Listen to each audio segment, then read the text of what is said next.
ইমরান খানকে প্রধানমন্ত্রীর পদ থেকে সরানোর পেছনে কলকাঠি নেড়েছে সৌদি আরব। ইমরানের স্ত্রী বুশরা বিবি এ দাবি করেছেন।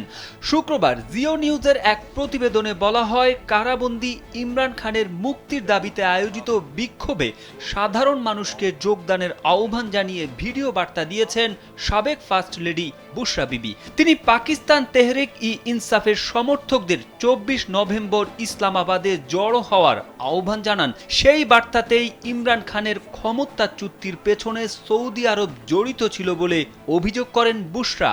তিনি দাবি করেন ২০২২ সালে ইমরান খানের নেতৃত্বাধীন সরকারের পতন করার ক্ষেত্রে দেশটির অগ্রণী ভূমিকা ছিল। স্যান্ডেলিনা সো, রূপচর্চায় আভিজাত্য।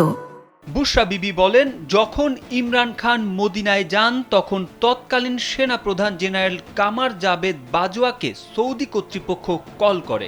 সৌদি কর্মকর্তারা সেনাপ্রধানকে বলেন, ইমরান খানের পদক্ষেপ নিয়ে আমরা অসন্তুষ্ট, আপনি কাকে নিয়ে এসেছেন, এমন ব্যক্তিত্বের লোক আমরা পছন্দ করি না। বুশরা বলেন, এরপর থেকে তারা আমাদের বিরুদ্ধে প্রচারণা শুরু করে এবং ইমরান খানকে ইহুদিদের এজেন্ট বলতে থাকে।